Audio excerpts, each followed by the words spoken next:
almost every day, something that David Icke said is supported now by happenings and evidence. And this is the point now where I just need to say, David Icke's time has come. His new book is called Everything You Need to Know, but Have Never Been Told. It is great, and get it. But tonight, get ready, because we are about to speak with the one and only David Icke. David, good morning, my friend. How are you? Good morning, Jimmy. I'm fine. Well, I'm fine now. 20 minutes ago, I was blinking into the light, but I'm fine now. It's 25 to 4 in the morning here, so I'm just about up to speed, mate. You know, David, we so appreciate every time that you join the show, and I'm so aware of the time, but this is the truth. And you know what? I'm just going to call it right now. How do you find the energy? Do you have a newfound respect for the Rolling Stones, right? I mean, seriously, what you do and how you do it and how you find the energy, and you've been doing it forever. Hats off, my friend. Well, I don't know how the Rolling Stones find their energy. They may take a different method to me, but mine comes from just a passion for what I do, and I think an understanding that we have a window to alert people to what's going on, a window that the hidden hand that I've been exposing all these years is desperately trying to close by connecting the human brain, the human mind to artificial intelligence through that area that I call the Devil's Playground, Silicon Valley. So we have a period which we're in now where we have an opportunity. It's a kind of a meeting of the ways, in the sense that we have come so far along the road that I've been writing and talking about all these years, in terms of the plan for the totalitarian control of the entire human society, that it's becoming more and more obvious. I said years ago, there's going to come a time when they'll break the surface. They have to, because if you are manipulating something under the radar, which is where it's been happening most of the time up to this point, then if you want to transform human society in the way that you're manipulating, then at some point you have actually got to break the surface where people can see that that's what's happening, that's what you're doing, and that's where we are now. So it was always going to be a point where we were a long way along the road before people actually, in large numbers, and I'm seeing this now around the world on this speaking tour that I've been on for 18 months, it's happening everywhere, they would see that actually they can't ignore it anymore because it's in their faces. So that's why I get up every morning and bang on with it every day, 7 days a week, because we have this period now where more and more people are listening. What is happening is more and more obvious, and we need to alert as many people as possible to head this off, because people have noted how many things in my books over the years, going back to the 1990s, have actually turned out to be true. But, I mean, why is that? Very simple. There is a plan for the world. It has been unfolding for a very long time. And if you can access that plan, then you can comfortably predict the future, not just in theme often, but in detail, because unless there's an intervention, that plan will unfold. This is why Aldous Huxley in Brave New World, published in 1932, George Orwell, 1984, published in 1948, that's why they've been so accurate. Right. It's because they weren't coming just from their imagination. They had also got access to this projected agenda for the world. And if you do, then you can predict the future. The idea, of course, of people like me and what I do is to stop that future happening by alerting people so that there is an intervention. Let me jump in there for a second, David, if you don't mind. I last saw you September 19th last year in Los Angeles. We all know about what has happened in the last year and a half. That's been extraordinary. I don't want to address that just yet. Let's go back to the last 20 years for you. Are you at the point, and it's okay if you say yes, are you at the point where you can stand up and go, see, I told you so? Is that part of your ego? Will you, because you have a lot of people that need to hear just that. Are you at that point? Are you okay with speaking out?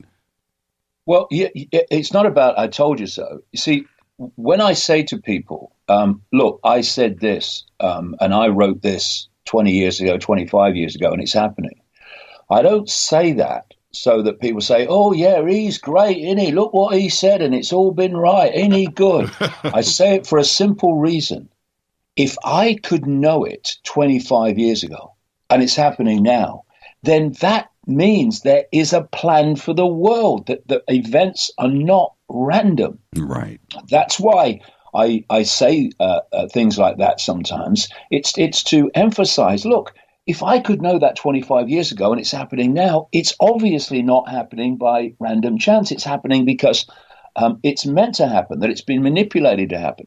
This is, again, the example of Aldous Huxley and George Orwell. It's the same principle. How did they know all those decades and decades and decades ago that the world that we are experiencing now was going to happen? Because there is a plan.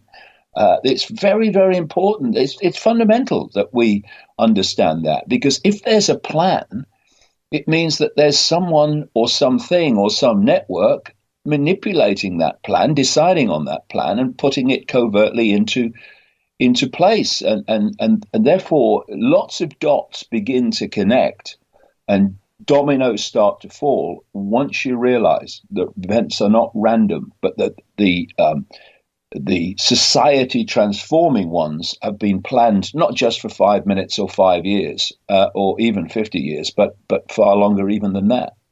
Is it getting easier to write the message? Is it getting easier to speak about it? Yes. I mean, you're talking to me now.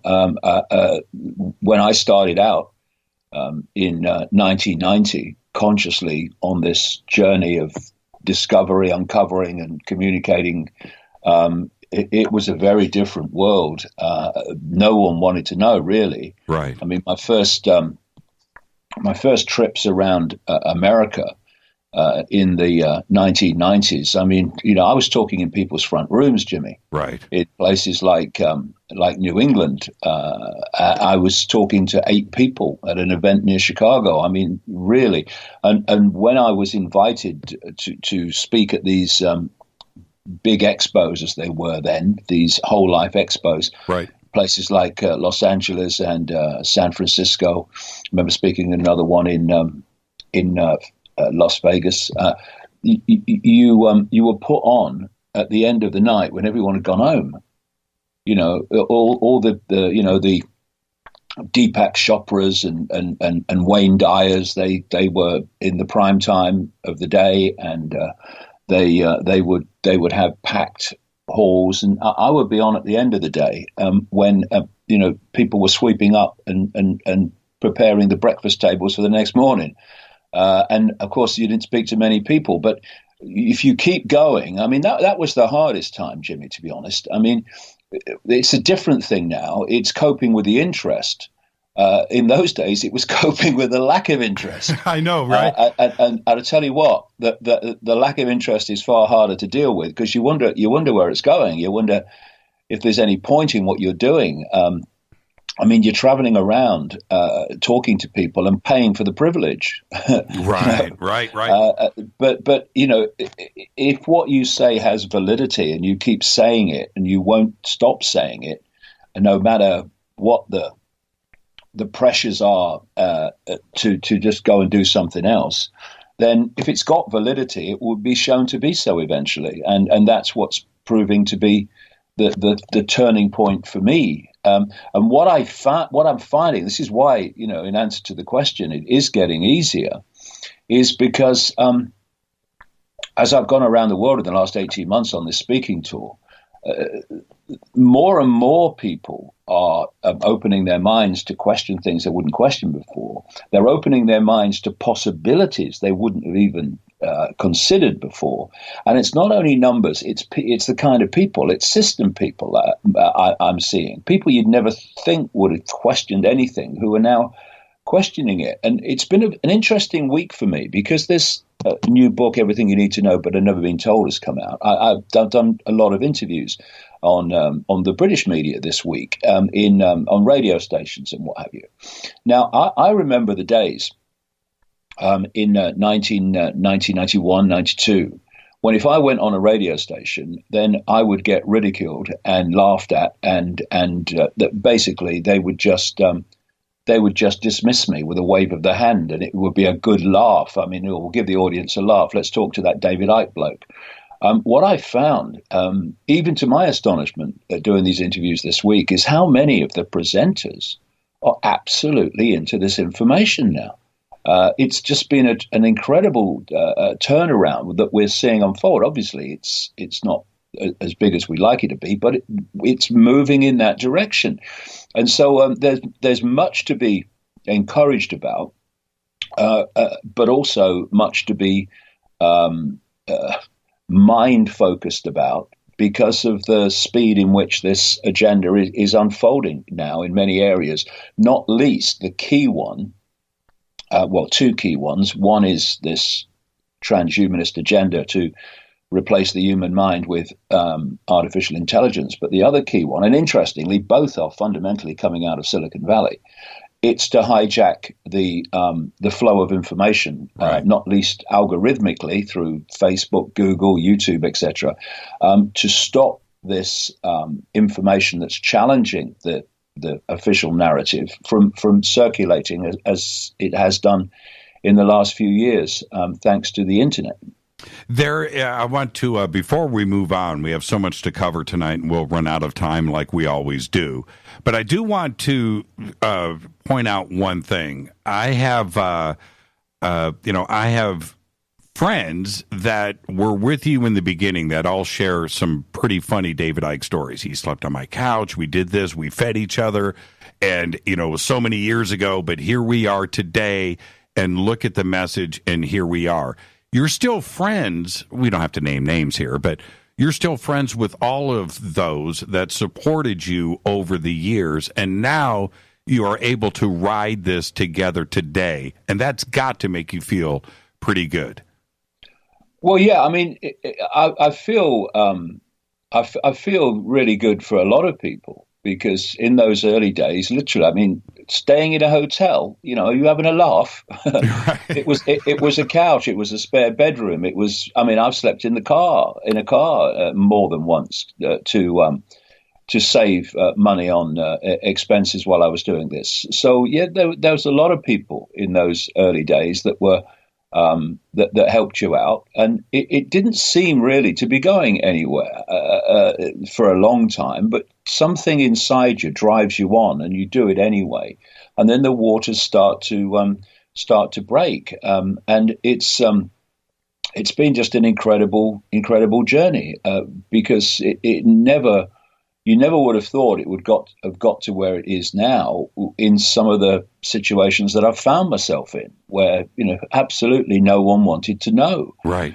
So it's good to see that a lot of people have been vindicated, and a lot of people's efforts are bearing fruit. And there's I said to you in an email this week or last week.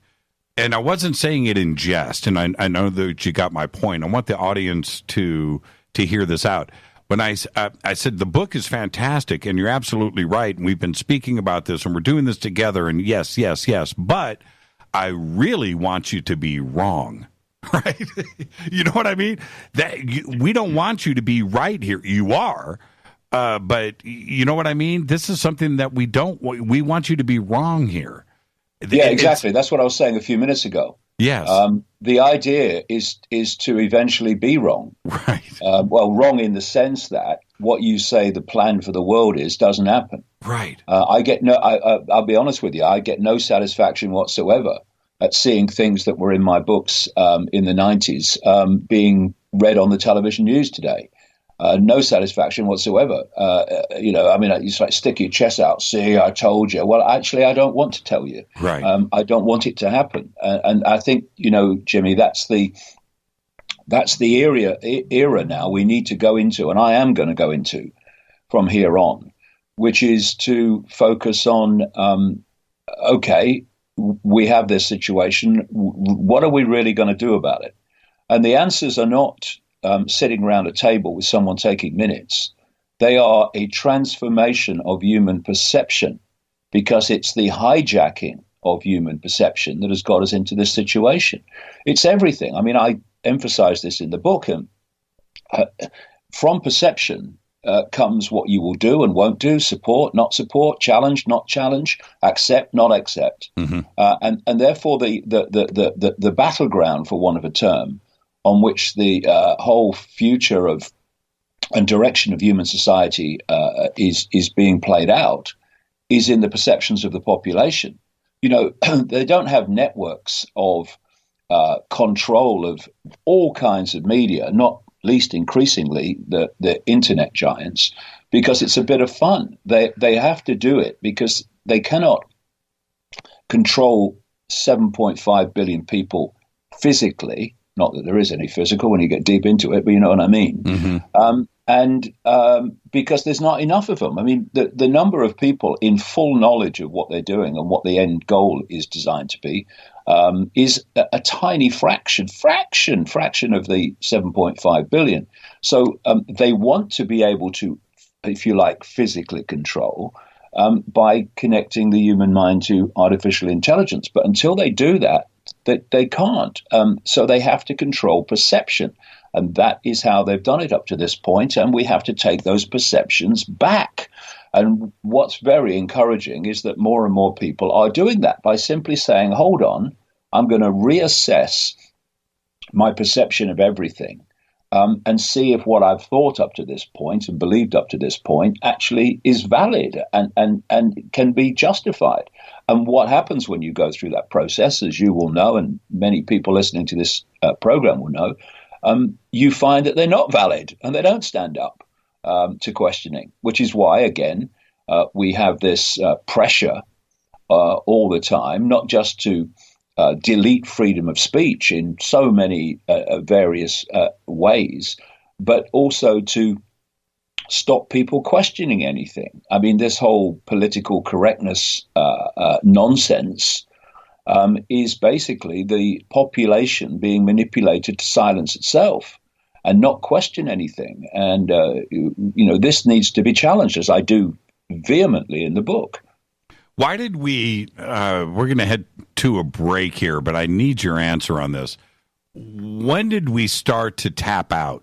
When did we start to give in on all of this? Because it was gradual, but there was a turning point, and suddenly we are completely numb now.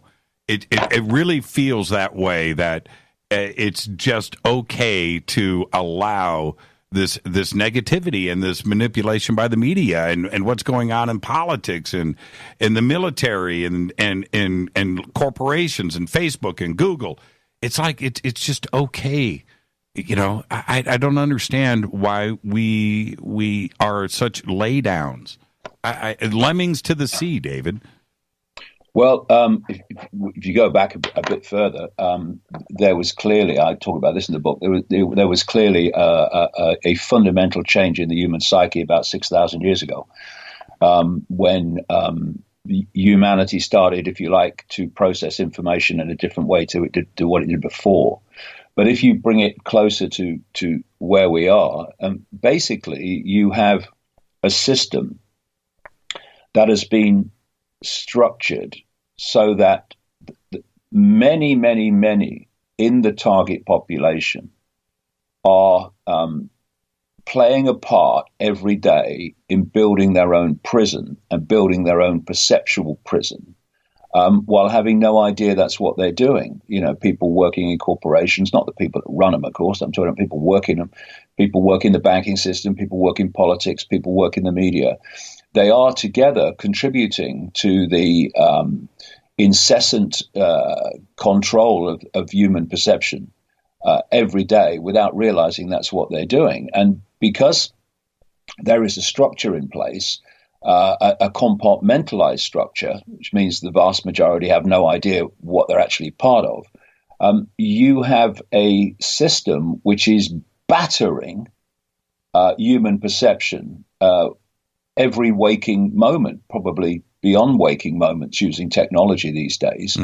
And if you're not careful, what happens is you get battered into acquiescence. First of all, you get battered into giving your perceptions away through the process of everyone knows that. Well, no, everyone doesn't know that. Everyone has been told that. That's why people believe everyone knows that, because everyone's accepted the same narrative. But also, if you get people who are kind of, if you like, resisting it, questioning it, a lot of them get battered into acquiescence and just walking away from it because of basically they just get tired of what they perceive to be banging their head against a wall. You see, we've just talked about this period of nearly 30 years that I've been doing this. I've seen so many people come and go. I've seen people come, I've seen them be flavor of the month for a while and then disappear, never to be heard of again. Right. See, I cannot comprehend that from my perspective, because once you know what's happening, once you know what's meant to happen, what the plan is, then how can anyone walk away and say, oh, it's the kitchen's too hot? We'll turn the volume down then, but get on with it, because if we don't, then what you're accepting is what you perceive to be the plan is going to happen. I don't accept that. I will not accept that. And so you keep going. And when you meet challenges, you don't walk away and feel sorry for yourself. You up your game. And you find a way around it, and you become more determined, not less. So I've seen some people who've made this journey through this whole period, but I've seen so many people come and then disappear, and I would say to them, "What are you doing? Until this is sorted out, what are you doing? We've got to keep on and keep on and keep on and do everything necessary to make sure this nightmare that is planned does not happen." And that's only going to come from informing a population that's currently not informed about what they're part of and what's happening around them. As a member of the media, I find the responsibility that is on my shoulders sometimes a little overwhelming. I speak to literally millions and millions of people each month, millions. And I'm wondering if the rest of the world is aware of the media infighting and stuff that we have going on here. And it's not only the news, it's commercials, it's everything else that happens here in the United States. Is it the same way over in the UK? And do you think that, and Europe, with the infighting and the sides that are taking the manipulation of the population, and do you think that the members of the media over there are going to step up and start to bear some responsibility the way that I feel that I have? Well, I think some are. I mean, some of the presenters who have interviewed me this week on mainstream radio stations are clearly very sympathetic to this information and the fact that this is happening. Right. The problem is, of course, and you'll know this very well with your experience, is that it's not easy to work. In fact, it's almost impossible to work in the mainstream media and not conform to the strict limitations to how far you can stray from the what I call the postage stamp consensus of perceived normality. And it's also more difficult here because the government controls the radio frequencies much more fiercely than in some other countries. So it's not easy to get on a radio frequency to actually broadcast. So it's mainly done through the internet, and so there are people. There are a number of people who are putting this information out in internet shows. And from my experience, only in the last week or so, there's a lot of very frustrated mainstream presenters who are in the mainstream stranglehold, would love to talk about this more widely, but of course there are limits to what they're allowed to say, and at the same time keep their job. I know. Listen, we got to head towards a break here, but this is. I am so aware of how far that I push this on Coast to Coast. We know how big Coast to Coast is, right? It's the number one overnight show, has been for 25 years. But I also, you have to be aware of who's listening out there. And I'm pushing it, and I'm just wondering when the red phone is going to ring, David, right? It's going to be one of those nights where, you know what, you just took it a little bit too far. But me, David, and I'm serious, I just don't care anymore. I don't care. Neither do I, and I haven't cared for a very long time. In fact, when the symbolic red phone rings, it's time to punch the air, because it means you're making a difference. That's exactly right. Our guest tonight is David Icke, live from the UK. This is Fade to Black. I'm your host, Jimmy Church. You can follow David on Twitter at David Icke. We are talking about his new book, Everything You Need to Know But Have Never Been Told. I'm your host, Jimmy Church. We'll be right back. Stay with us. All right, welcome back, Fade to Black. I'm your host, Jimmy Church. Tonight, David Icke. And this segment of Fade to Black is proudly brought to you by Life Change Tea. Their super strength tea is where you need to start out. Let's go to the banners right now at jimmychurchradio.com. Use the promo code FADER, and you're going to get yourself a free shipping. Now, David, when we are talking... let me back up for a second. Your internet TV show that you did, I think it was called Connecting the Dots, or yeah, right. And back then, when you were talking about how you started to figure out the matrix and Wi-Fi signals and things, and the ability to project this, but it opened up my mind one night. I was like, man, David's right here. Hold on a second.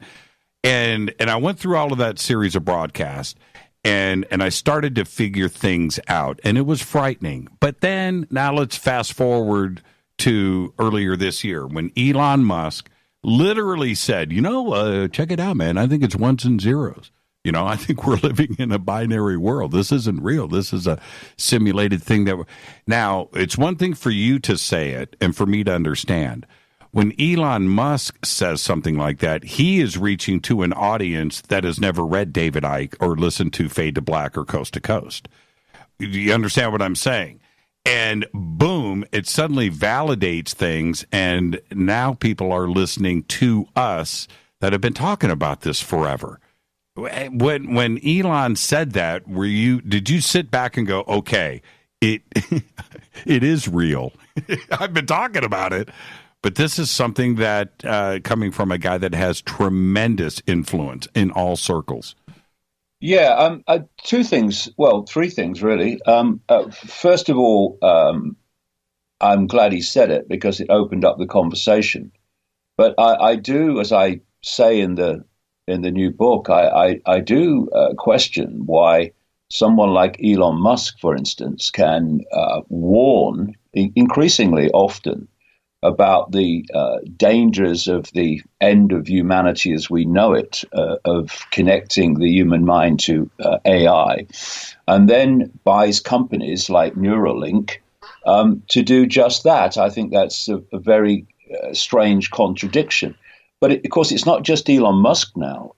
I came to these conclusions in the early 2000s, maybe about 2002, 2003, that actually when you put all the information together, that we do live in some kind of simulation. I mean, the very fact that the physics of our world and the laws and, if you like, physics of computer games are basically identical starts to give it away.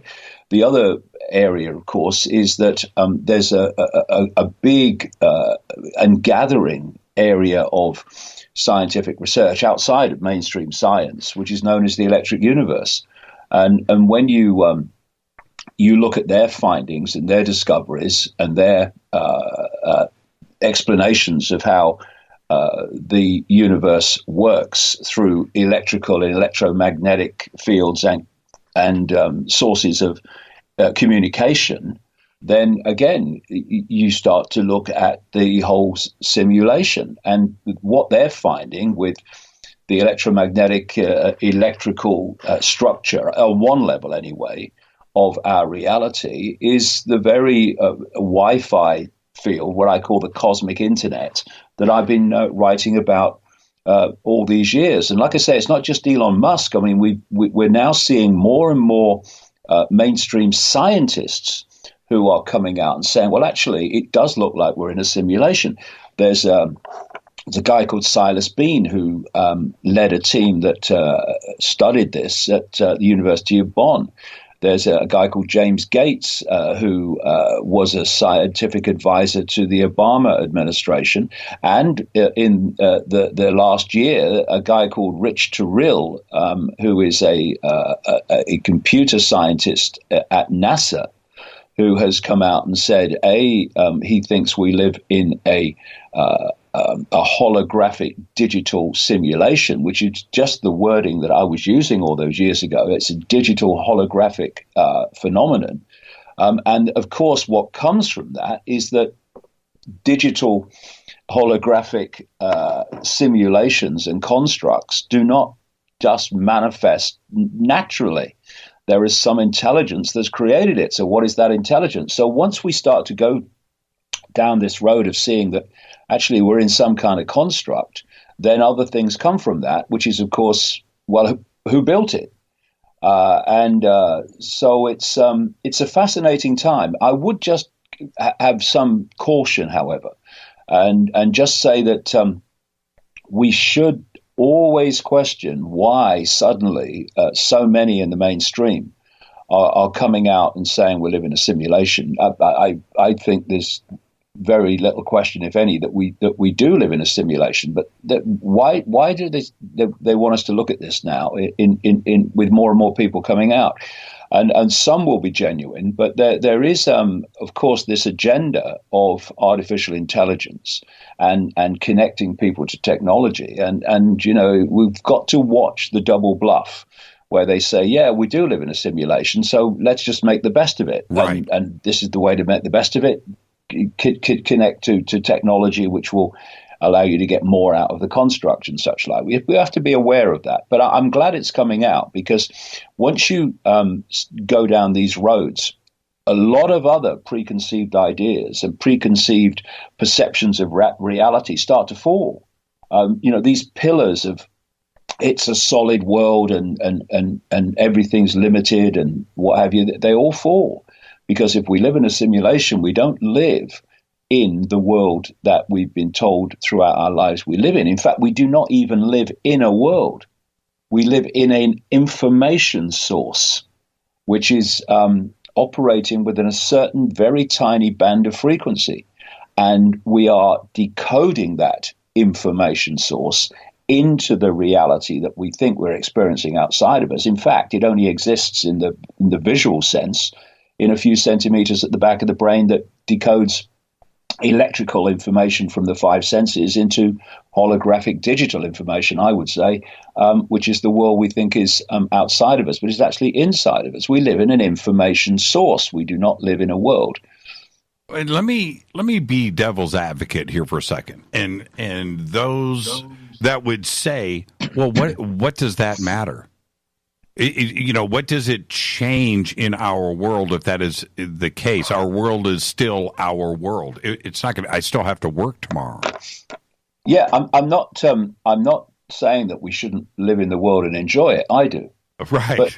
But to understand how we're creating it and how it manifests is to take our power back over it.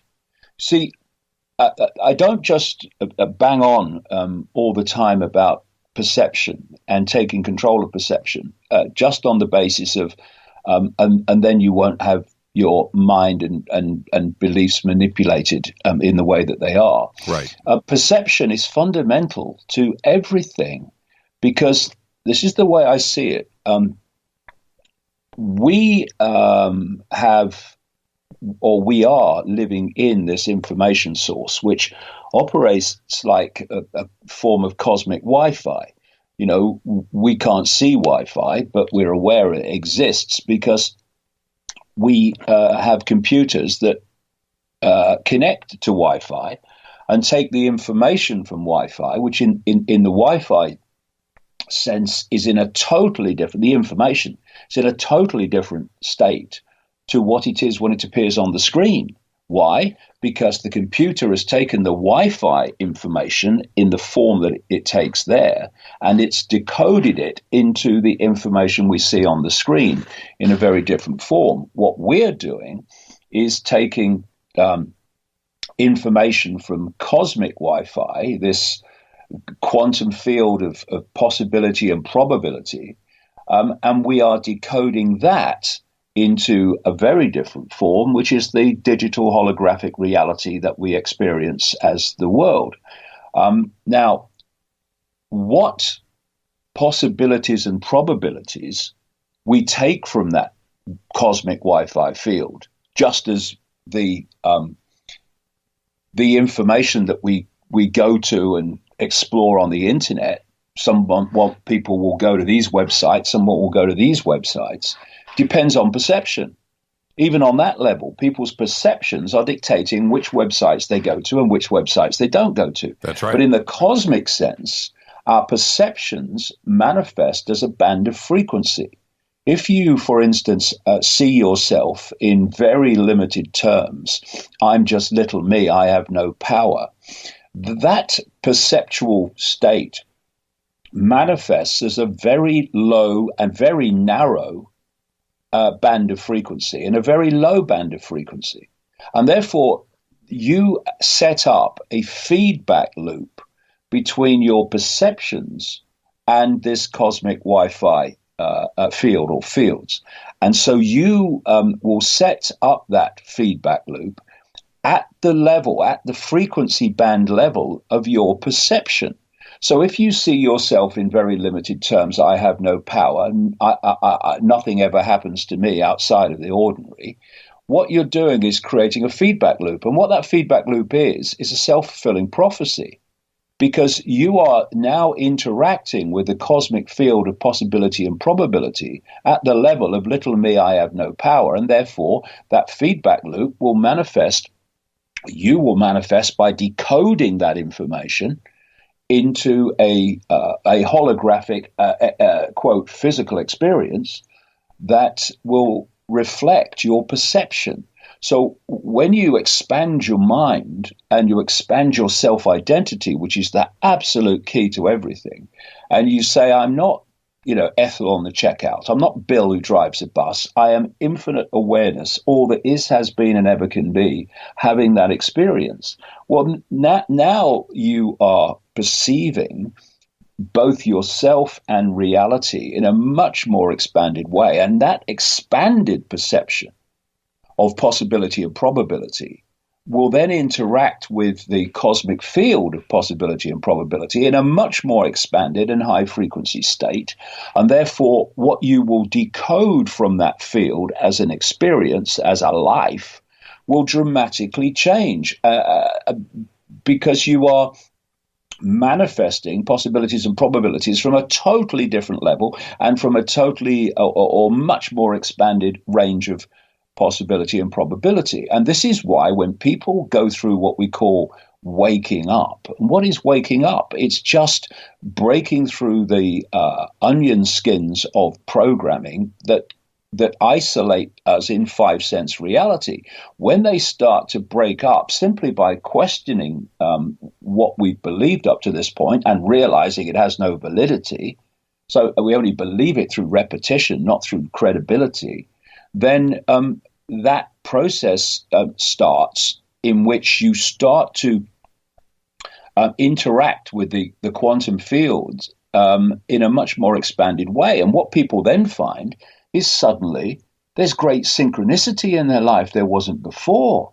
What's happened? Well, it's very simple. What has happened? The more the breadth and scale of the interaction you have with the quantum field, the more possibilities and probabilities you are potentially accessing compared with little me, I have no power, that's actually accessing very little. And so you find that life changes, synchronicity starts, life starts to become an adventure instead of an ordeal. It becomes an I can instead of an I can't. And this is where we take our power back. But through this this means, this is one of the great problems that I see in what's called the alternative media, is that much of it may be alternative in the sense that it sees world events in either a slightly or very different way to the mainstream narrative, but it's still on the postage stamp. It's still on the postage stamp consensus about the way reality works. That's why it looks for answers within the five sense world of illusion, of physical illusion. This is why so much of it got behind Trump, because it's looking for answers in the world that the only world it believes exists, which is basically the five sense world. And so you get behind Trump because Trump's telling you what you want to hear. Of course, all politicians do that. And therefore he'll change it. Well, he's not going to change it. He's just a pawn of the same force that ironically the alternative media have been exposing all these years. We're not going to change the five sense world within the five sense world, because the five sense world's just a movie screen. It's just a reflection of a decoded reflection of information states and perceptual states. It's our perceptions we have to change.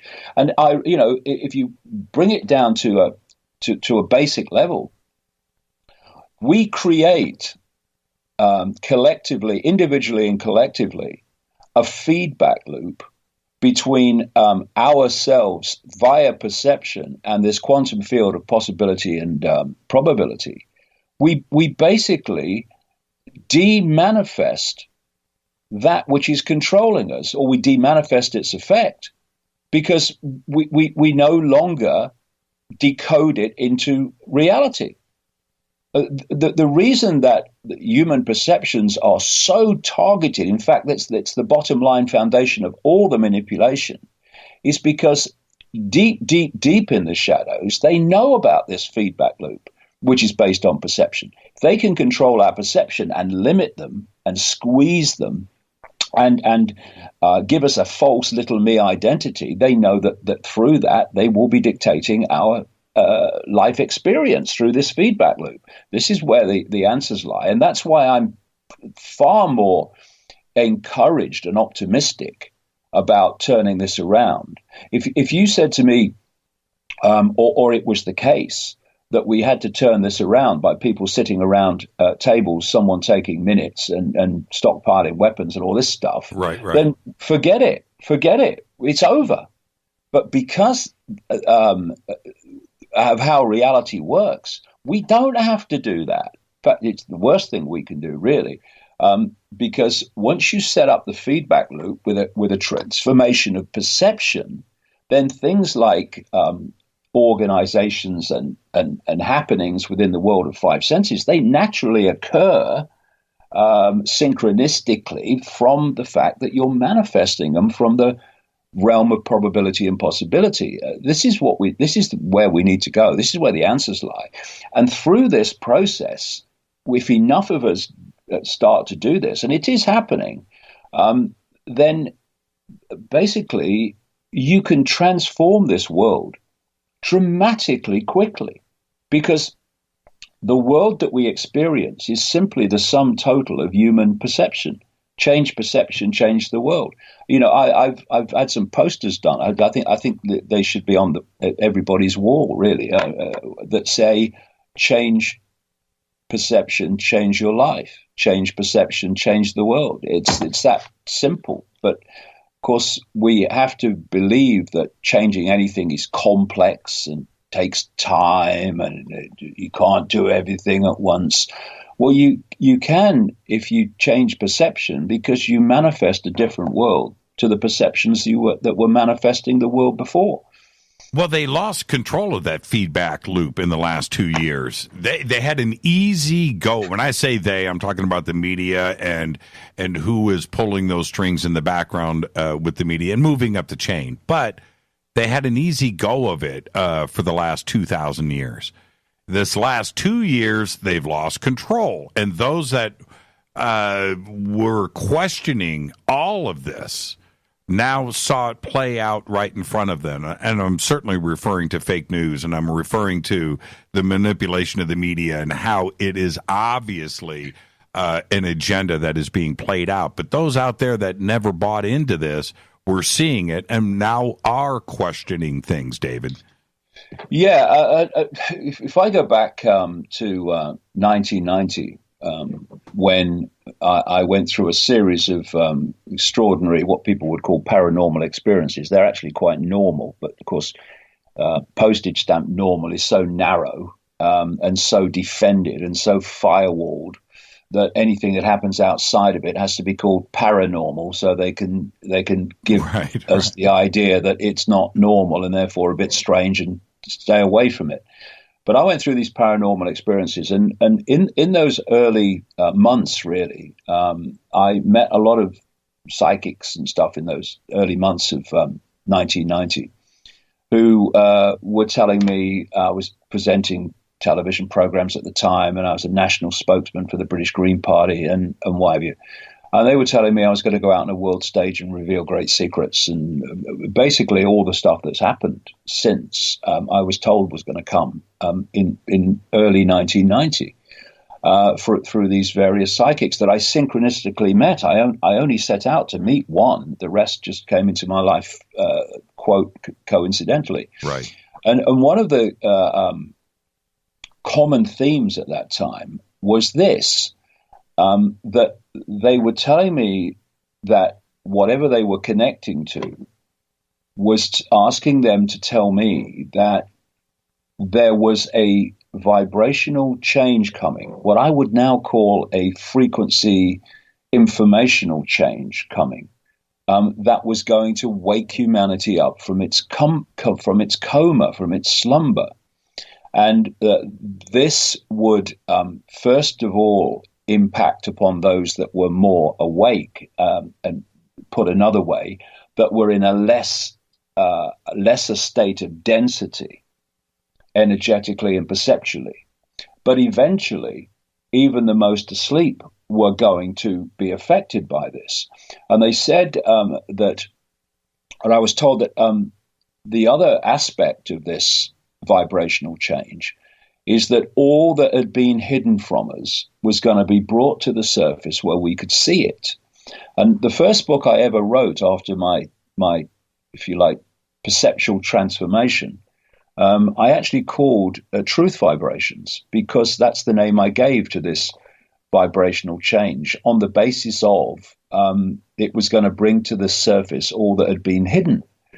And of course, in 1990, when I was told this, and I was blinking into this whole new life that was starting to unfold before me then, there was no sign whatsoever, A, that anyone was waking up to question anything, and B, that all that had been hidden was going to be brought to the surface. But look, Jimmy, from the perspective of coming up to late 2017, which is what, 1990, 2017, those things are happening. More and more people are awakening and questioning. And my goodness, look at what we know now we didn't know 5 years ago. Never mind what we knew or didn't know in 1990. So there is, people, we look at this manipulative force, and we need to understand what its game is. We need to understand what its goals are. And we need to understand fundamentally how it works so that we can stop being hoaxed by it, by seeing through it. But let us not forget that this manipulative force in cosmic terms of infinite awareness, infinite possibility, is a fly on an elephant's back. And that which wishes to rebalance this reality and awaken humanity from its manipulated coma is at work, and it's at work all around us. And I think it's been working through me since 1990. That's what I was told was going to happen, and my life has taken that road. And that's not to say look at me, I'm the savior. No, the point is, this force, this what Whack and Tanker, what the Lakota call the force that moves all things, infinite awareness, of which we are all a point of attention, within which we're all a point of attention, can work through anybody. Anybody. It's letting it in that's the key. Ethel on the checkout who says, "Oh, well, I've got no power." Open your mind to it, let it in, and your life will transform. And what defends the defense mechanism to letting that in from the system's point of view is that if you say anything or do anything outside of the postage stamp normal, then those that have accepted postage stamp normal, which is still the vast majority, will actually give you a hard time. They'll laugh at you, they'll ridicule you, they'll dismiss you, they'll call you dangerous. And people, through this fear of what other people think, which is the prison that most people live in, then resist going down this road of letting this true self in. Because once you let it in, you don't act postage stamp normal. You don't say things from that perspective. You don't live your life from that perspective. And thus, part of the journey of awakening is to have people around you, even your family, friends, or whatever, say, Bill's gone crazy. He's gone mad. What's going on? You're talking nonsense, mate. What are you talking about? And if you're not prepared to go through that, then forget about awakening, because awakening is to change perception from postage stamp normal, and in a process of constant further expansion, doesn't stop. You expand, never stops. Then you're going to act differently, and you're going to be perceived differently. But remember, different is not another word for madness. Different is a word meaning different. And my goodness me, if we are going to change a world that's based on uniformity, then that change must take place through the process of expressing and celebrating our diversity and our uniqueness. We got to take a break right here. Guest tonight, David Icke. This segment of Fade to Black is proudly brought to you by River Moon Coffee, makers of the Fade to Black blend. Use your promo code F2B blend. Get 15% off of your order today. And David, hey, that's pretty cool, David. We have our own coffee. That means you've arrived. When are we going to have the David Icke blend? No time soon, Jimmy. Now, this is talk about an artificial reality. That us having our own coffee is it's certainly proof of that. But when and I keep stealing your reference of connecting the dots, but you do it so well in the new book, and I stress with everybody, go and get everything you need to know, and the links are over at jimmychurchradio.com. Go and get the book. But when we are connecting the dots here and we go through this idea of a matrix and a holographic universe and ones and zeros and a binary existence and feedback loops, when we swing this thing around to the singularity and artificial intelligence and what Google and Facebook and DARPA and Sandia National Labs, their focus is just that, to get to this point. And when we do, immortality comes into play. There's a lot of things that they are going to suggest, but it will be the machines at that point, whether you like it or not, that will retain control. And you connect the dots here perfectly in the book, and I need you to expand on that. Well, they'll have many selling points. There already are many selling points to connect the human mind to artificial intelligence. People like Ray Kurzweil, the Google executive, who is the PR man for Frankenstein, and others are talking about the fact that it will make us superhuman. The idea is to make us subhuman and to make us no longer human, but just to become an AI human, which is the equivalent of being a computer terminal on someone else's internet, with no human thought or emotion left. That's where we're going, and the timescales they're talking about are not forever and a day. Kurzweil's talking about this starting by 2030. And this whole massive operation of getting particularly young people, but others too, addicted to technology, and addicted to phones and addicted to technology they wear, leading to the addiction reaching the point where they accept technology inside the body, which is now happening. I mean, I spoke in Sweden earlier this year, and there's people there having parties, microchipping parties, where they get chipped. I mean, straight out of my books from about 1994, that is. That this was the plan, and so it's been a process. I mean, maybe I should just go through that quickly. There is definitely a period around in our perception of time. That's another illusion. About 6,000 years ago, when there was a massive change of psyche, and it happened in a period that was far beyond what you would call a natural evolutionary chance. And there was a book came out some years ago by a British academic called Steve Taylor, called The Fall, where he's basically focusing on this period of 6,000 years ago when this psyche change took place. And he points out that before then, which is in another time measurement, 4,000 BC, there was no war as we know it. There was no patriarchal society as we know it. There was no massive inequality as we know it. There was no class system as we know it.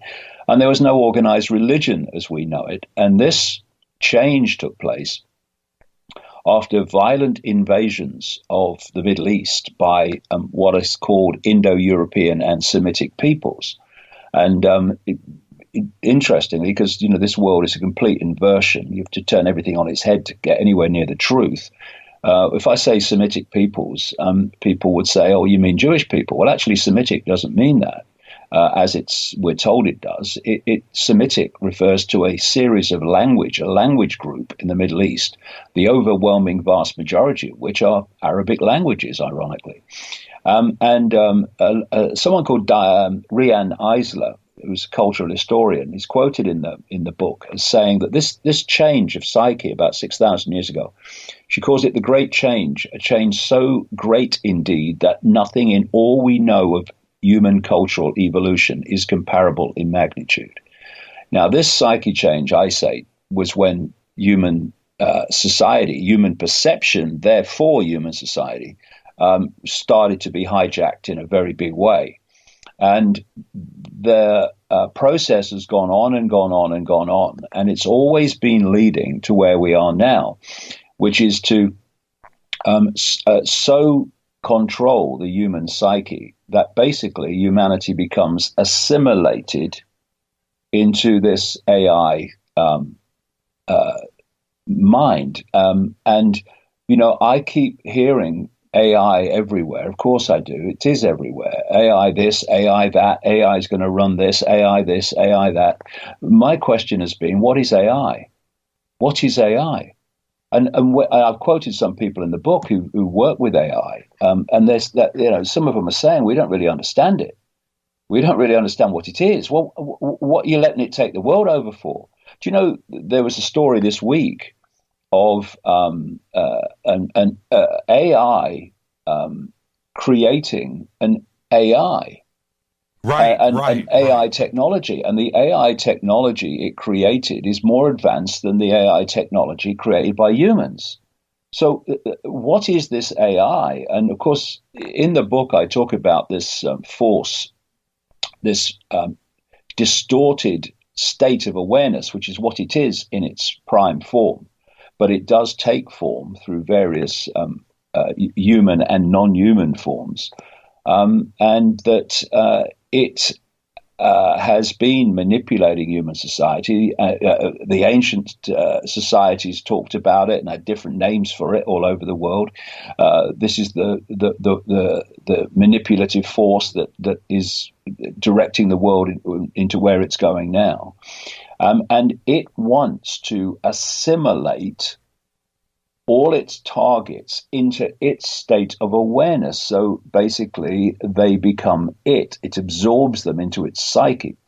And the way that it has controlled human perception up to this point and pushed us in this direction over the last 6,000 years is through controlling information. Of course, religion was a major way that it controlled human perception and imposed a perception on people. But there are limits to that. There are limits to that because it is still possible, despite that onslaught of perceptual programming, not to take it on, not to be affected by it, or at least totally affected by it. So that there is a way through expanded awareness of overriding the program, the perceptual program. So where it's been leading is where we are demonstrably going now, which is to, instead of manipulating perception as they've done up to this point, they become that perception through AI. Right. By connecting the human brain to AI. And, Jimmy, when you've got people like Ray Kurzweil, who I wouldn't trust to tell me the time in a room full of clocks, frankly, that from around 2030, the human brain mind will be connected to AI, which will then do more and more of human thinking until eventually there is no human thinking left and it's all AI. When they're actually putting that in your face and saying it's a good thing, then you can see where this is going. Because, of course, he's a Google executive. Google is an absolute monster.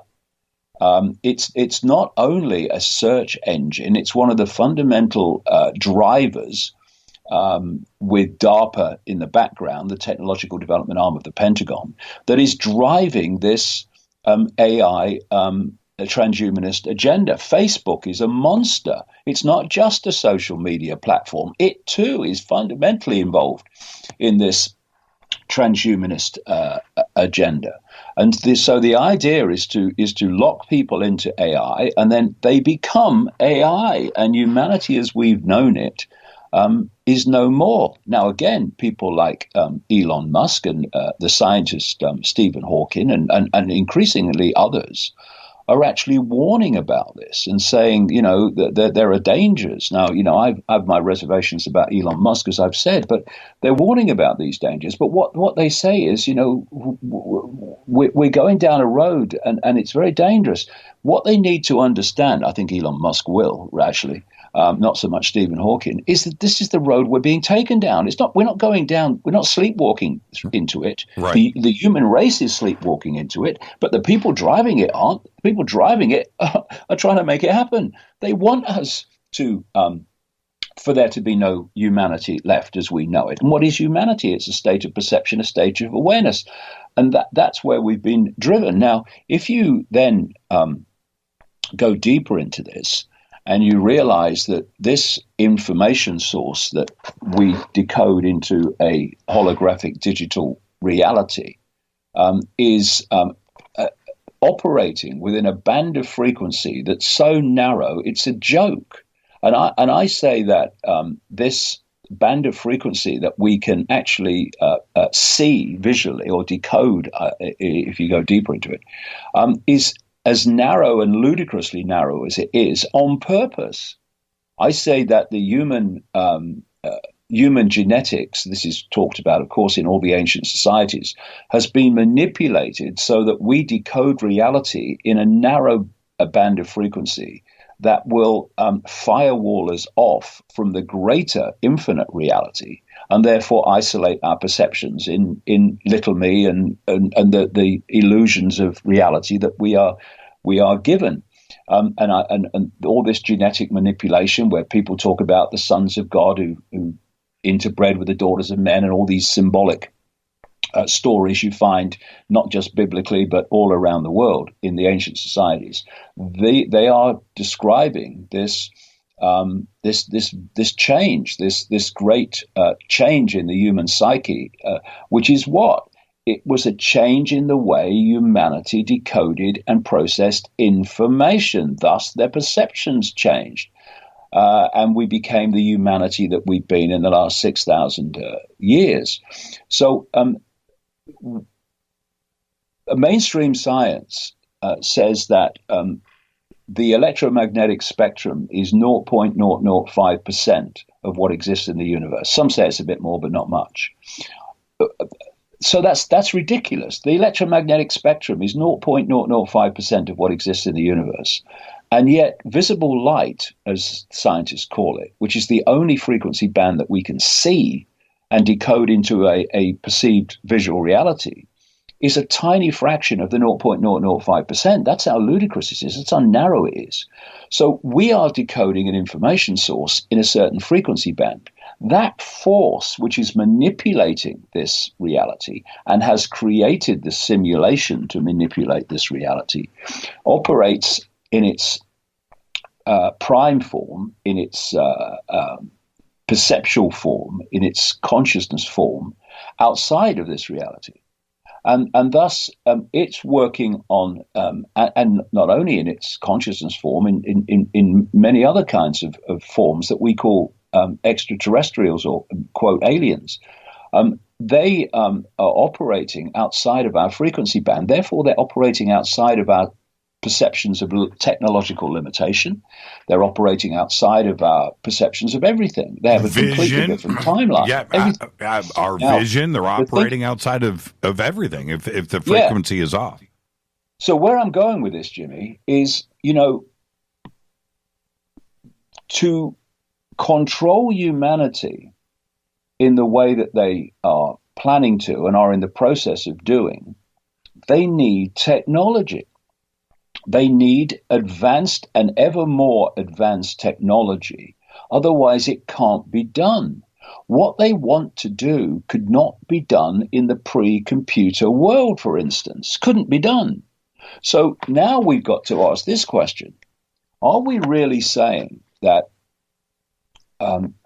this force, in all its manifestations, human manipulators, non-human manipulators, are sitting around a table constantly, tapping their fingers, just waiting for some geek in a garage to somehow discover the next level of technology that will allow this whole control system to move on to its planned goal? Are we really believing that? Hey, some guy in a garage has just invented just what we need. Hey, what a stroke of luck. We can move on now. No.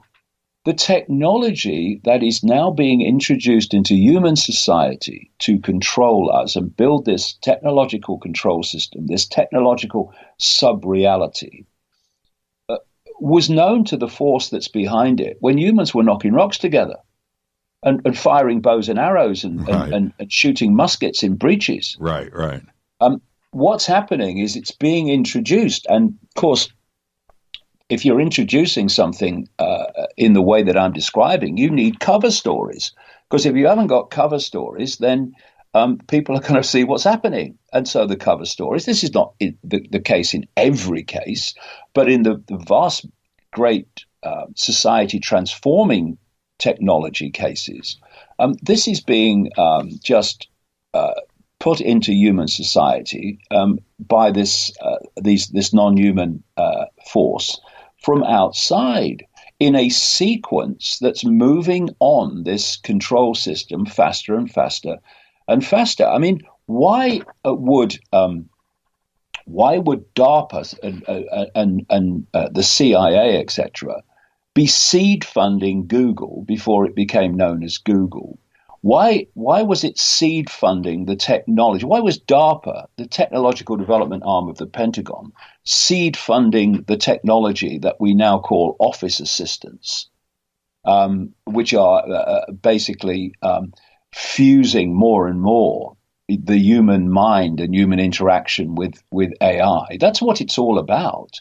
You know, when you've got something in your house and you're talking to it like a human, oh, you know, whatever, Alexa, whatever they call it, Echo, different names, Siri. Right. Oh, play this record for me. Oh, tell me this. Oh, what about that? What they're doing is they are fusing the human psyche with AI on that perceptual interaction level. That's what's happening. It's the same with all the smartphones and stuff, with so many young people addicted to them. This fusion is taking place, and the idea is to push people along to the point where they will accept having their minds connected to AI technologically, and then that will be the end of it. And so when I said earlier, you know, I have this passion and I get up in the morning and I work till I drop, it's because there is this window of opportunity, which is not going to be very long, of what is happening becoming more and more blatant, so people actually focus attention on it, and this goal of connecting humans to AI so that everything is shut down and no one will ever question anything again, because the only questions they'll ever have will be AI generated anyway. Yeah, you know, and this is, we talk about the last 6,000 years and how we got to here and accumulated knowledge and technology and invention and science and all of that. Great. But the AI engine, David, and you point this out in the book somewhat, once it starts to correct itself and write its own code, at that very moment, to me, that's the turning point. And they would be able to get smarter exponentially in nanoseconds. In other words, what took us 6,000 years to get here, they're going to be able to do that in about 24 hours. Yeah, exactly. And it's happening, Jimmy. Yes. It's happening. You know, I think it was Facebook had a AI program. Yes, they did. Still do. Where AI developed its own language that the humans didn't understand and was communicating with itself through this AI language that it had created. And the people running the study had no idea what the language meant or what was being communicated, and they shut it down. It argued with itself, David. That was the crazy thing about that. It did exactly what humans do.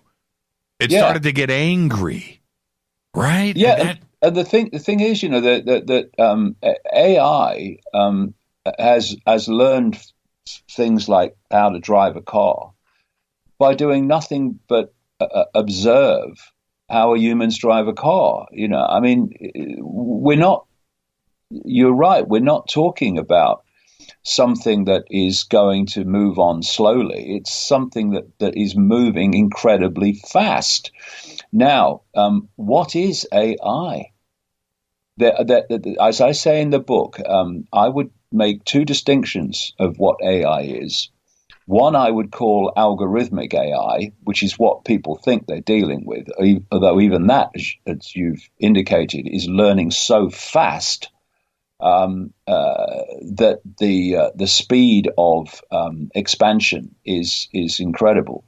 But I say there's another level of AI, and I call that archontic AI. And I use the word archontic because in 1945, a sealed earthen jar was found at a place called Nagamadi, about 75, 80 miles north of Luxor on the Nile in Egypt. And it was found to contain a treasure trove of incredible writing by a people, not a race, a belief system, a people known as Gnostics, which have manifested in various ways. They ran the great library at Alexandria, which was that great depository of ancient knowledge, which the Roman Church destroyed. They were also the psyche behind the Cathars, who were, again, destroyed in southern France by the Roman Church, because they had a completely different view of the the human condition. They talked about the creative force, which is what I call infinite awareness. But they also talked about a, quote, fake God, which had created a fake reality. And this fake reality was what humans were living. And as I point out in the book, if you take the symbolic language they were using to describe this fake reality, and of course, what they had to do, and these writings are estimated to have been hidden maybe around 400 AD, which would fit with the 415 AD approximate period of one of the major destructions of the Great Library of Alexandria. They had to communicate with people using the symbolic language that the people of that period would understand. This is where things like descriptions of what I call infinite awareness became the father, the creative force, that right, which looks over everything. But if you bring that symbolic language through, as I do in the book, to present time, then what they were describing was the simulation. That's what they were describing. And they used the term archon or archons for this force that was manipulating human society and created what I call the simulation. And archons is a word meaning rulers, because they said that these archons, rulers, were the hidden rulers of humanity. And when you look at how the Gnostics describe the archons, you're looking at how the pre-Islamic and Islamic world described the jinn. Entities in the human unseen, which is almost everything that exists, the human unseen, that were manipulating human society. And so I'm saying that actually the real AI and the AI that we are building a technological vehicle to take over human society is archontic AI, ultimately, this very force that's been manipulating human society all this time, excuse me. And so the vast majority of scientists working with AI will have no idea of any of this. This is why I say that so many of them are completely confused, bewildered, and mesmerized by this even algorithmic AI that's learning so fast and doing things that they don't really understand what's going on. They're losing control of Frankenstein. That's what's happening.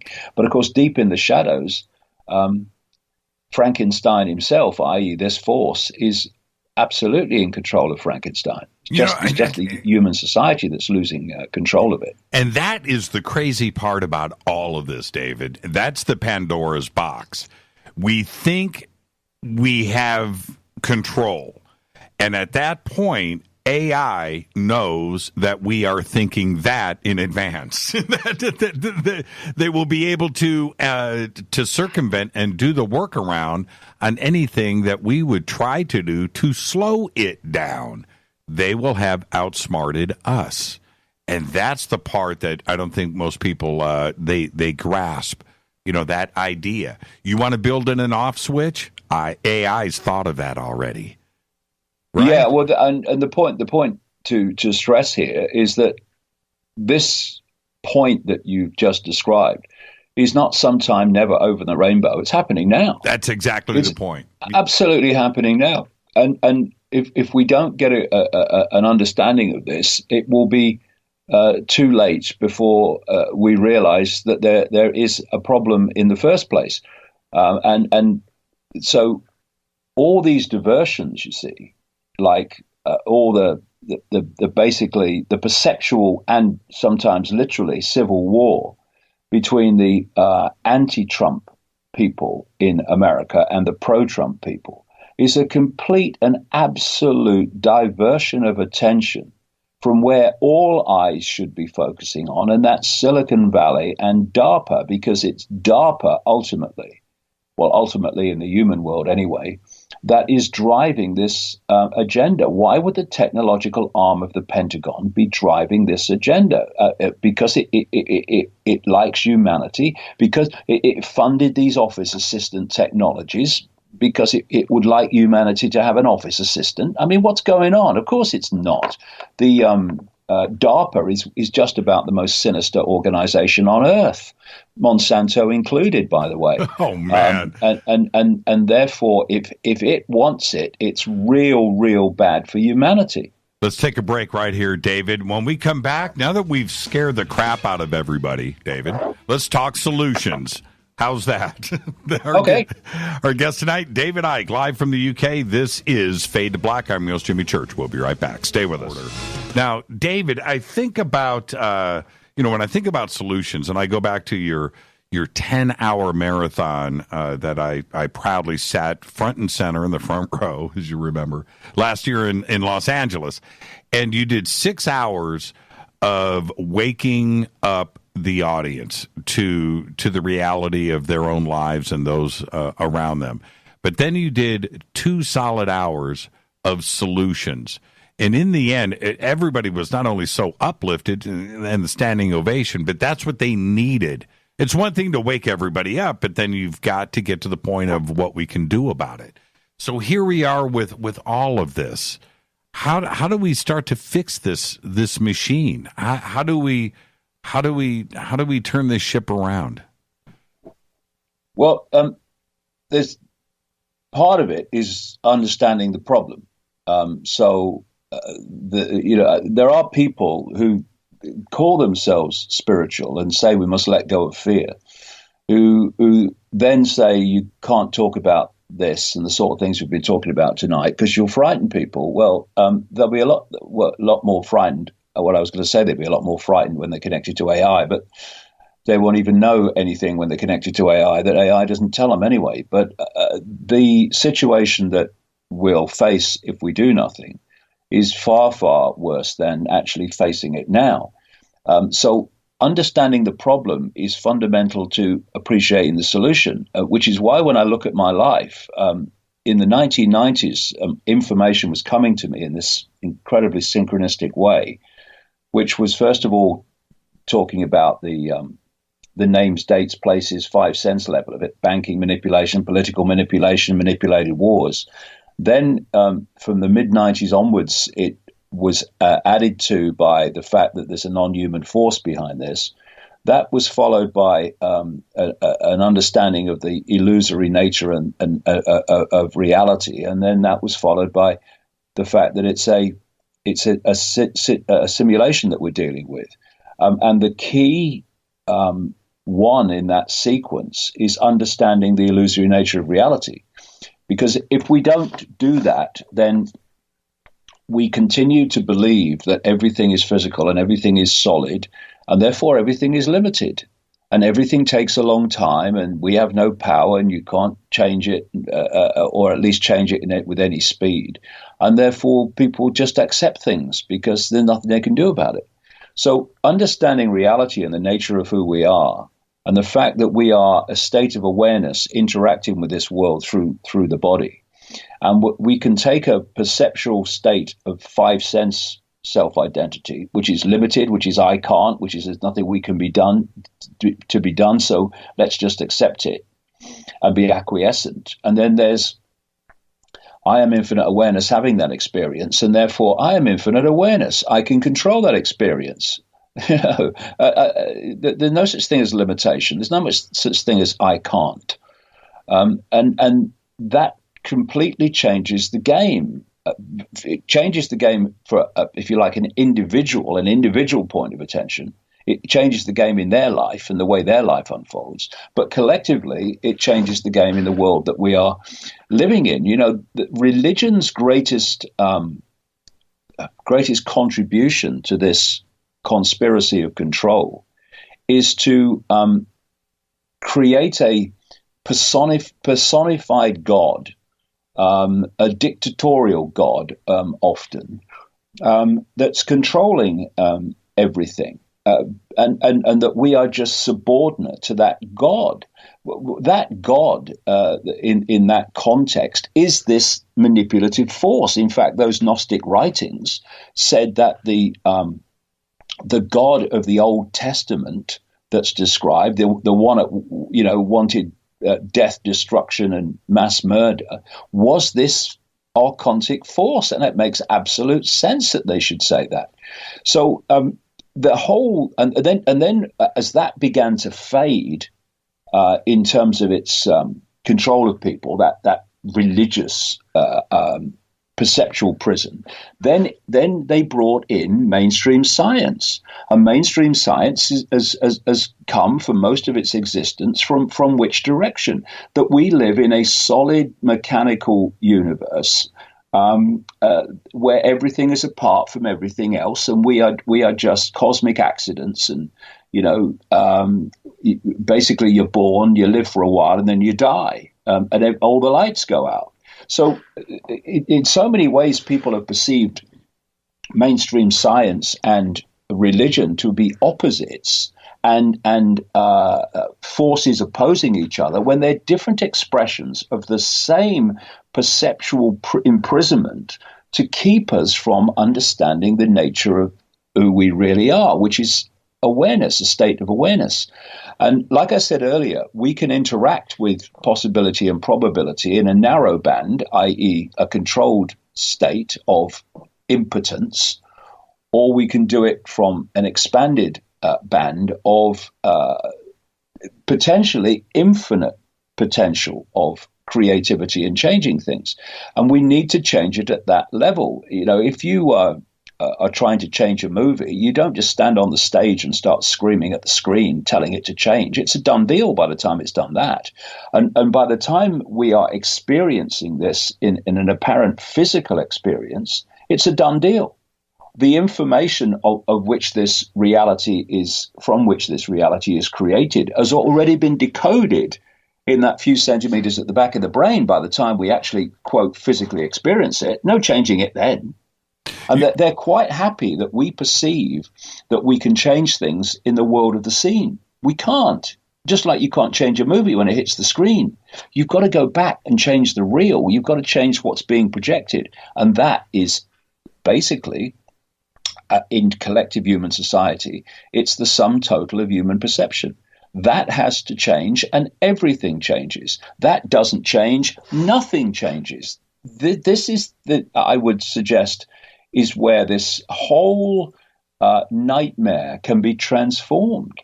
Because one of the things that's happening is people will have noticed that in recent times, actually more than recent times, really, going back quite a few years now, there have been this stream of movies and television programs that have actually depicted the very world that I've been describing tonight. Why? Because the world that we are being led into is so fantastically different to the world that we've known up to this point, that there's obviously a potential resistance where people go, hold on a minute, what is happening here? Look at what's happening in the world. Look how it's changing. What's happening? So what they're doing, it's called perceptual programming that is about preparing the psyche, the perceptions, the subconscious, to become familiar with this dystopian society I'm describing, so that as it comes in literally, it's not so alien anymore, because the subconscious has been prepared to it. It's called preemptive programming. Right. And again, our psyche is being prepared to accept it. This is what's going on. So what are we coming back to all the time? The way that this is being introduced is by manipulating our perceptions and controlling our perceptions. So the way to stop it being introduced and to, if you like, decode into reality a completely different world is to take control of those perceptions back. And key to that is redefining self-identity. We've got to stop self-identifying with the experience, what I call phantom self, and start identifying with the true I, which is infinite awareness, all that is, has been, and ever can be, having an experience. And once you do that, then divide and rule fault lines like race, racism, and religion, and income bracket, and all these fault lines that divide and rule us, they all go, because they're meaningless now. And I do. What I'm seeing and it's so blatant when I look at it, is all this political correctness and this LGB, and I mean, there's 26 letters in the alphabet. I'm sure God knows how many letters there'll be eventually describing the minutiae of sexual preference and identity and what have you. What is that doing? It's subdividing our self-identity into smaller and smaller minutiae of perceptions. No longer are we just human, we are male or female. And then we subdivide that, and we subdivide that, and we subdivide that. So when they're bringing in all this political correctness about transgender and all the rest of it, it's not what they claim. What they claim is that it's about stopping discrimination. Well, I'm all for that. I mean, discrimination against anything is outrageous, or anyone is outrageous. But that's not what it's really about. That's just the excuse. It's encouraging people to self-identify in smaller and smaller segments of self-identity, that they now have to have endless bloody letters to describe it. And the further you subdivide your self-identity into smaller and smaller minutiae of parts, the further your perceptions and your self-identity moves from its true self, which is infinite awareness. And it's sad for me and a real head shaker that the so-called progressive mentality, as it's called, which is actually not liberal. I mean, I would identify with being liberal in the dictionary definition sense, not the political sense, of being in favor of maximum freedom of expression, maximum freedom of lifestyle. I have a simple philosophy: do what you like so long as you don't impose it on anyone else. It's when you start imposing on people that don't want it imposed upon them, and I get interested. If everyone wants to do it, well, you know, be my guest. Just don't impose it on anyone else. So I'm kind of extremely liberal, if you like, from that point of view. But this progressive mentality is not liberal. It's anti-liberal. It's trying to destroy freedom of speech and freedom of expression. And it's trying to tell people what they can and cannot say. And it's all part of this process of dividing and ruling humanity into smaller and smaller units. And what's kind of interesting, if we're talking about a simulation, is that there are many, and of course in the whole New Age arena, etc., this has been talked about for a long time, that there are mathematical codes like pi and Fibonacci and mathematical sequences that have been found and can be seen throughout the whole of human society, from the proportions of the human face to even down to the way hurricanes manifest. There are certain mathematical and geometrical sequences that recur and recur and recur. I say they are there and constantly recurring because they are computer codes of the simulation. But there's another area of mathematical repetition in the fabric of our reality called fractal patterns. And fractal patterns are patterns that subdivide basically from the main pattern into smaller versions of the pattern. So each smaller version is basically a smaller version of the big pattern, and that's classically the way holographic and holograms operate. Every part of a hologram is a smaller version of the whole. But what's interesting, Jimmy, is they're not just finding these fractal patterns in everywhere in our reality, even down to the way rivers break up into other rivers and other streams. All over you see these fractal patterns.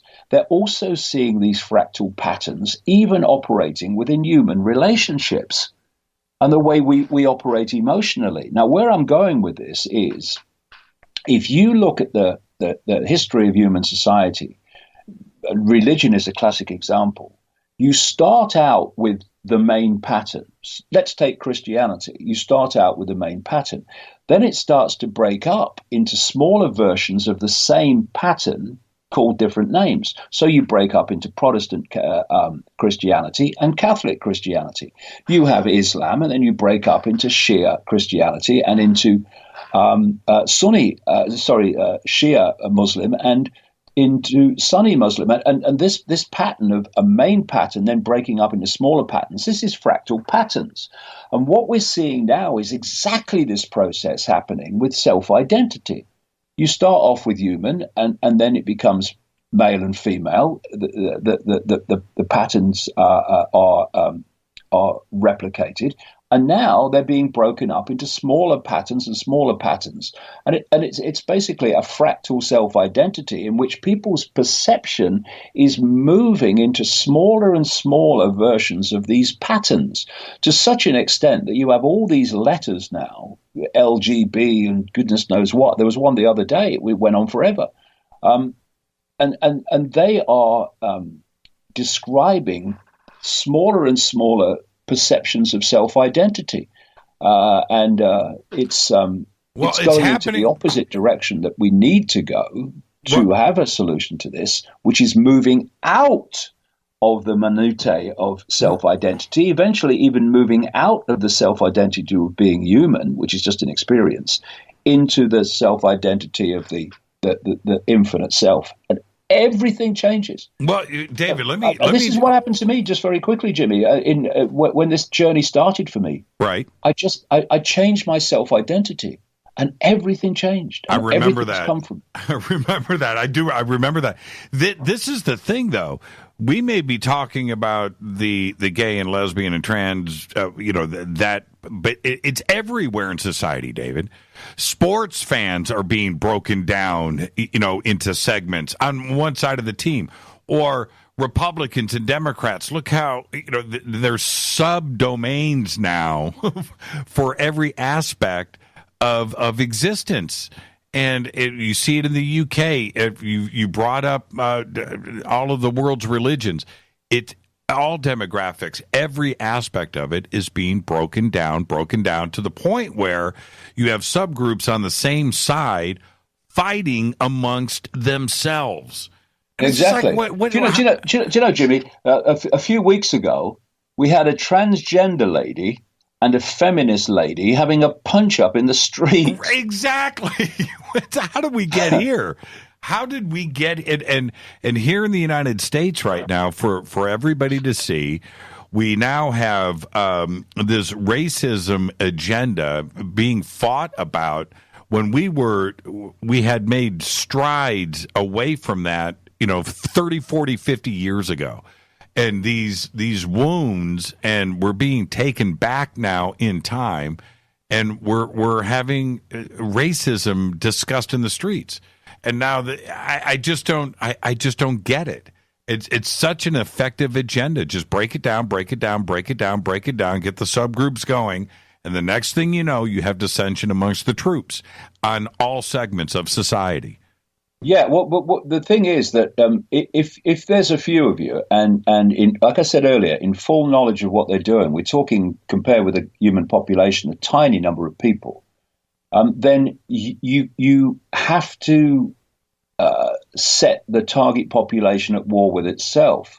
And through that, you divide and rule them. So they're so focused on fighting each other that you are manipulating them all. You're holding the strings of all of them, right? Without them even realizing there is any strings or there is any you. Like I mentioned earlier, the example of this focus in the United States, indeed wider, of anti-Trump and pro-Trump. That focus is taking people's focus away from Silicon Valley and this wider picture. And the more that you can subdivide human self-identity into smaller and smaller parts, the more potential there is, because the more parts you have now, to have divide and rule and conflict between different people. And what you're having in this whole political correctness agenda is the smaller the minority, because there is a political correct hierarchy, where the smaller the minority, the more power and higher they are in the agenda. So what happens, of course, is, first of all, there was a feminist movement which was a response. It was manipulated by the Rockefellers, actually, but the people that went with it were understandably responding against the imbalance of power and influence between men and women. And then you start breaking men and women down. And I'm not attacking anyone's sexual preference. I mean, it's none of my business. Do what you like, as long as you don't force it on anyone else. All the best, mate. It's none of my business. Just don't make it my business. But you are. That's the problem. And then you break down into transgender, and you break down and you break down. And now you've got all these different hierarchies, and each new hierarchy, which is a smaller minority than the previous hierarchy, basically goes to the top of the pyramid of political correctness, hierarchical power. So the current, the extreme ultra Zionism is always at the top because they're so well organized. But if you just put them aside for now. At the top at the moment, it seems to me, is transgender. That's the new, untouchable. But there's a reason why this transgender whole thing is happening, and I talk about it, of course, in the book, because I have a simple phrase I've used so many times: when something comes out of nowhere and is suddenly everywhere, it's the agenda. Someone's pressed a button on the next stage. Right. And when you look into the agenda for the human body as part of this AI transhumanism connection, then they are in the process now, and it's being openly talked about, of creating a synthetic human form, which will not be male or female and will have no gender or ability to procreate. And as Aldous Huxley described in Brave New World in 1932, that humans will be procreated or created through technological laboratory means in what he called world hatcheries, and they'll be created in genetic castes like worker ants, etc., to do specific roles in society. This is where these mad people want to take us. And what we are being prepared for, and particularly the young are being prepared for, is the end of gender on the road to no gender.